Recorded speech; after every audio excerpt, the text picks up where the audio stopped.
There's more than one way to powder coat bullets. One is to shake it manually yourself, which I don't believe in, but you can use a powder coat machine, a vibration type tumbler, or my preferred method is to use a rock tumbler. Here's why. Well, the first method, using a powder coating machine, well, there's not much to talk about.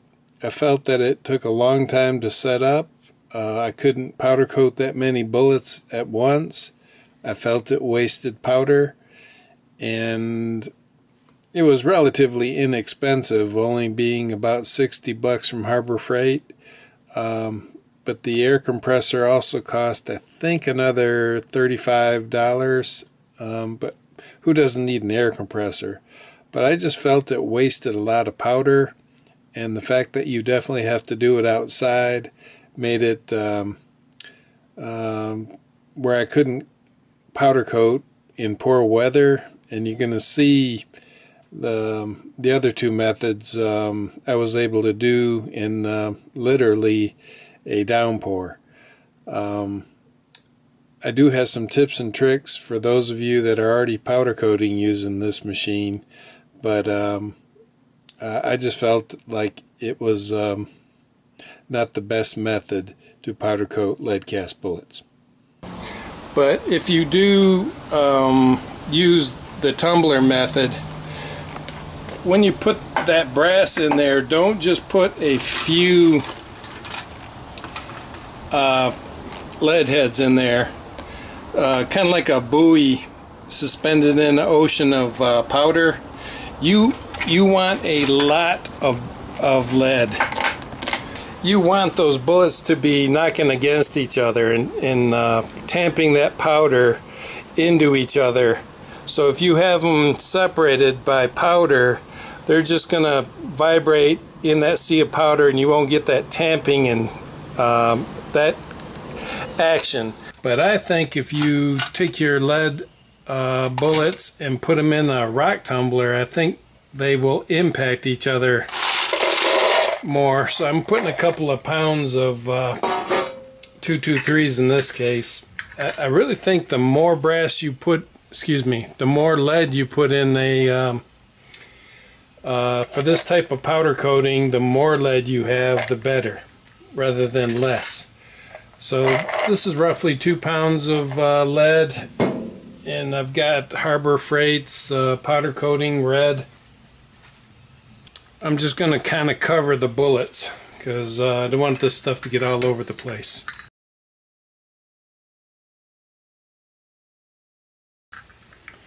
Then going to seal her up. By the way, you want to be wearing a mask around this stuff. It's nasty if you breathe it. Here I'm going to just put regular old copy paper and line my oven with it. I have not tried parchment paper, but I think I'll try that next. I could use aluminum foil, but I find the bullets stick to aluminum foil. Not too bad though, but you can use aluminum foil. I prefer paper. Okay, it's been a half hour. Let's take the first sample from here.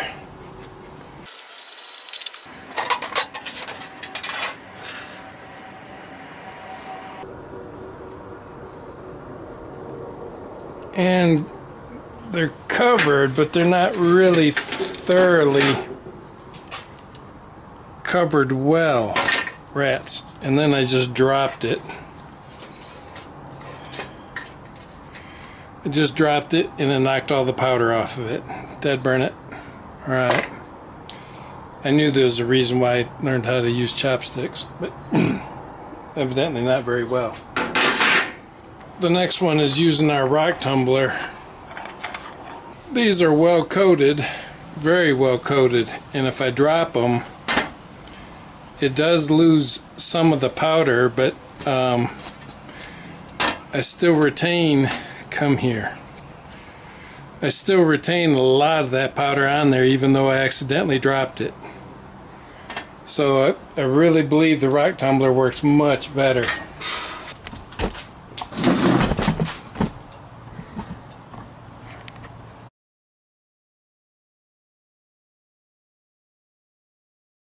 Okay, and what I'm left with is powder coated bullets.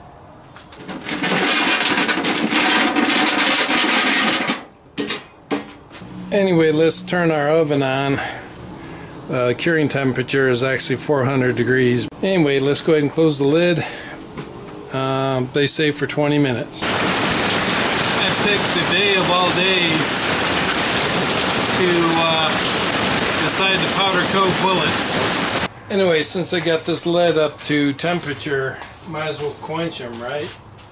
You'll gain a few more Brinell hardness points if you quench them. Take them out of the oven here and throw them right into a bucket of water, paper and all.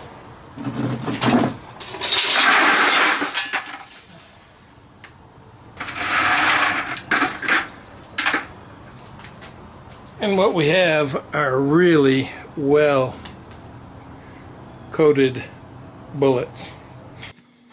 Okay, this is Mark with Aardvark Reloading and aardvarkreloading.com.